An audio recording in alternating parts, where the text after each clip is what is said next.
All right, everybody, welcome to my YouTube channel, live here, Paul Esden Jr., a.k.a. Boy Green, and we cover all things New York Jets related, and we're glad to have on the phone lines here Benjamin Allbright, my resident NFL information broker, and we've had him on over the last couple of years on the radio side. Now it's time to jump over to YouTube. Benjamin, thanks for taking the time, man. Absolutely, anytime. We're coming fresh off of the Robert Saleh press conference, which was here on a Thursday, a little after 2 o'clock. And I got to go back to a week ago when he was unofficially hired. He officially signed his contract this week. He said on Twitter that Robert Saleh may be the quote-unquote head coach hire of this cycle. What did you mean by that? And just tell us a little bit about it. Well, Robert's a very detail-oriented, very intelligent coach. He was very sought after by other teams. Kind of had his eye on that Jets job a little bit versus some of the others, because the early draft pick and the things that they could do there. He's a big fan of Joe Douglas. I think that and he's a highly capable, highly intelligent, motivated guy. He's got experience on both sides of the ball. And so I think that's one of the things. If you ever work for Kyle Shanahan, you have to have that. He makes sure he cross trains everybody who works for him on both sides of the ball, so you get a fuller understanding. And I think that's invaluable. I think that if you're a head coach, having that coming in, so you're not limited to one side, I think it's a big thing.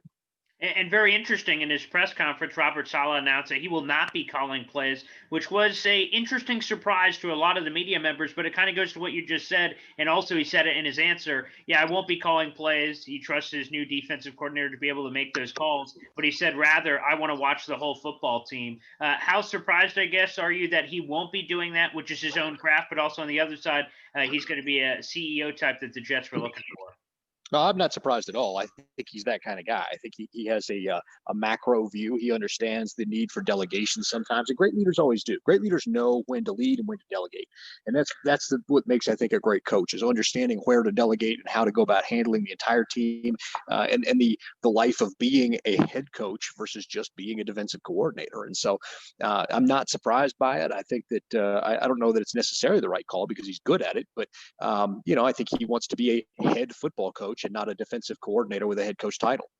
Yes, and by the way, Jeff Ulbrich, formerly of the Atlanta Falcons, will be the new defensive coordinator for the New York Jets. He will be making those calls for the team. The Jets, shortly after his press conference, announced a lot of the official hirings as he's putting together his staff. One of those, Mike LaFleur, and that was a big piece for really anyone who was intrigued by Robert Saleh, is who would he bring? Who would be the yin to his yang, the offense to his defense? And there are a couple of young guys over there that have been under Kyle Shanahan's tutelage for a couple of years, one of those being Mike LaFleur. Jet fans are understandably excited. They finished 32nd in offense over the last 2 years.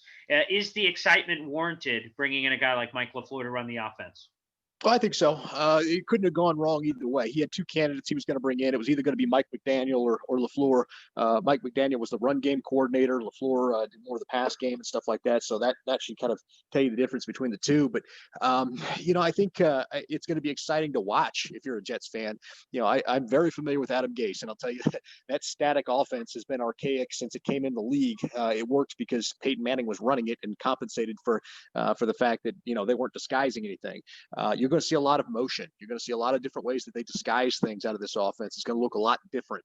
I think Jets fans should be excited about it. I think it's going to be certainly more fun, and I look forward to seeing what they can do. With Sam Darnold, improving him.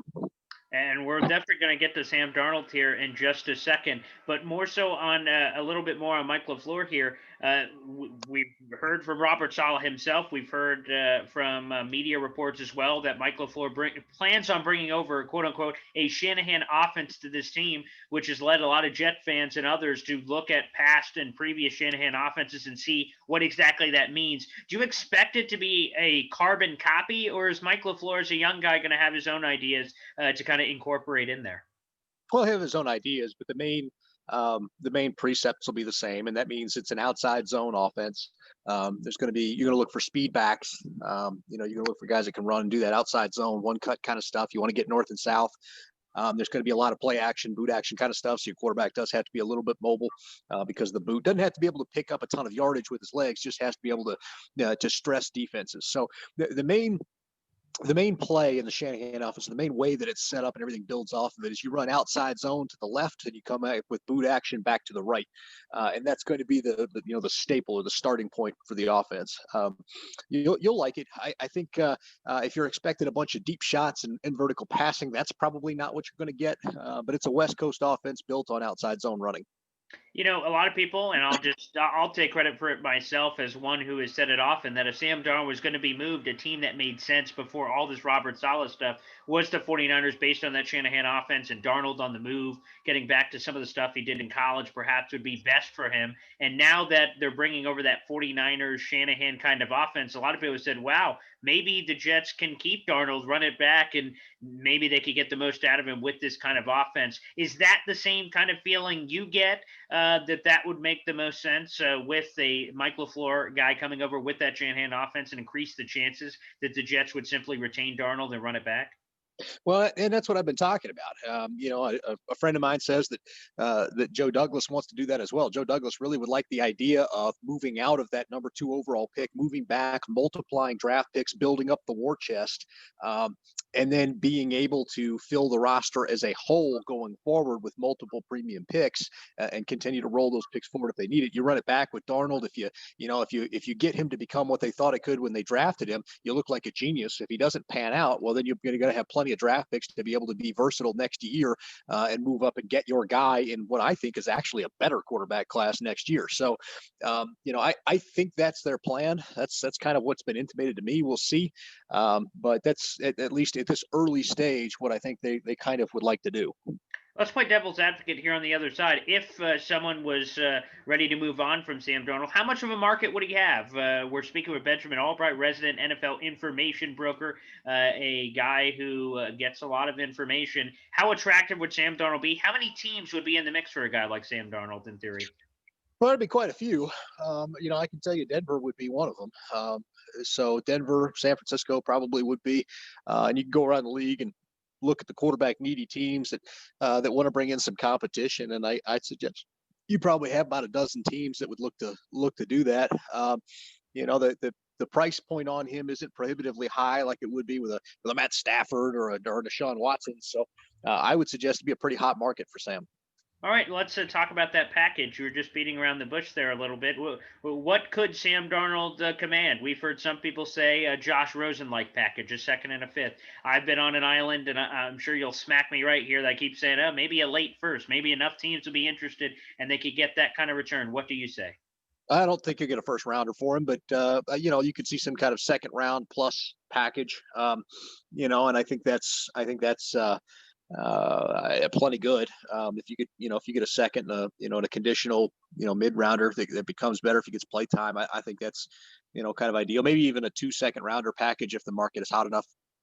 All right, let's address the Deshaun Watson rumors. Jet fans are going crazy. Deshaun Watson's liking posts, Allen Robinson's liking posts of the Jets potentially making some crazy bid to get Deshaun Watson. Let's address the Deshaun part before we even think about potentially the Jets. What is the latest with Deshaun Watson, and how likely is he to be traded?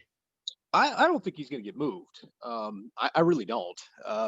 Deshaun Watson, they haven't even hired a head coach yet. Deshaun Watson hasn't requested a trade. He has a no trade clause, and the Houston Texans have told everybody that's called that they aren't trading him and haven't discussed terms. So, I think that I don't think he's going to get moved. I think they patch it up, and I think he winds up as the quarterback of the Houston Texans next year with, maybe a bigger voice in the organization and a direct pipeline to Cal McNair. But we'll see. That situation has to play itself out. I know a lot of teams are kind of doing the pipe dream thing and, suggesting trades that it would take to get Deshaun Watson. I'll tell you that before this story even broke, I had asked somebody what the hypothetical on that was in the Houston organization. And they said that 3 firsts, 3 seconds, and a Pro Bowl caliber player gets the conversation started. So that's probably what it would take. You're probably looking at something around that for final compensation. Wow. That would be a lot, and rightfully so. Deshaun Watson is a very talented player, and a part of this is, as you just mentioned, Deshaun Watson has a no-trade clause. How does that potentially factor into a trade conversation, whether limiting the potential market, and how much control does Deshaun Watson really have here? Not much. I mean, he can refuse to waive his no trade clause if they did try to trade him. And so that, he could give them a list of teams, but that's really the only leverage he has. He's on the front end of his deal. So really the Houston Texans could just be like, you know what? We're not moving you unless we get a certain compensation or we have unlimited trade rights. So we'll let you sit at the house and not pay you. And there you go. And see what happens. And Benjamin, I understand that you do not believe ultimately he will be traded. You believe that it's not irreparable damage here, that this can be fixed. But again, just playing in the sandbox for just a minute more, what teams are in the best position in your mind to do it? I know a lot of Jet fans are dreaming. Dolphins fans have discussed it as well. And even there's been talk of a Trevor Lawrence-like thing, but in division seems super unlikely if everything else as well. But who are the teams that could be in the mix that have the ammunition necessary? I think you mentioned them. I think it's probably the Jets or the Dolphins that have the ammunition. You could maybe the Bears might have that kind of ammo, or the Niners. But those are really kind of it. There really aren't. I know people talk about Denver and stuff. I don't think the Broncos are even in entertaining that thought. But there are you got to have teams that are willing to give up multiple picks to do this. You're basically mortgaging your future for a current window. So you've got to have the available picks and the available manpower to be able to do it. Benjamin, before we get you out of here, what's your sense on a Sam Darnold decision, whether they want to ride with Sam Darnold, whether they want to end up taking a quarterback with the number 2 overall pick, whether they want to make some sort of crazy trade? When does this happen? Obviously, there's a couple months here before the draft. Will they wait all the way to the draft to make any of those kinds of decisions? Well, they'll make the decisions before that. I think that you go through this process. We got the Senior Bowl next week. Not going to have a combine, so that's going to change the timeline a little bit. But I suspect you'll know by March, the beginning of March, mid-March, what's going on with that scenario, and have some definition there. Last one before we get you out of here, Benjamin. It's a new era here as Robert Saleh is the head coach, Mike LaFleur running the offense, all the wonderful new hires they've made on both the offensive, defensive staff. The Jet fans have not been in the New York Jets have not been in the playoffs since 2010. They haven't won a Super Bowl in over 50 years. What should expectations be in year number 1 for Jet fans with hopes and dreams with Robert Saleh?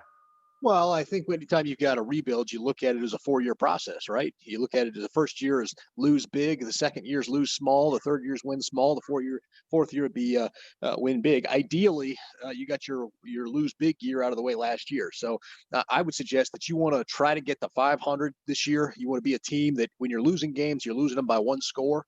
And go from there. And then the next year, in year 2, you want to be the team that's winning games, but winning them by 1 score, and that kind of thing. And then you want to be in year 3, you want to be putting them away. So that I think would be ideal. I think you want to be a 500 football team. A winning football team is a good goal. If you make the playoffs, that'd be astronomical. But I think you want to be a winning football team that's competitive, that doesn't get blown out. Benjamin, thanks for the insight, and always thanks for joining us, man. Absolutely. Take care.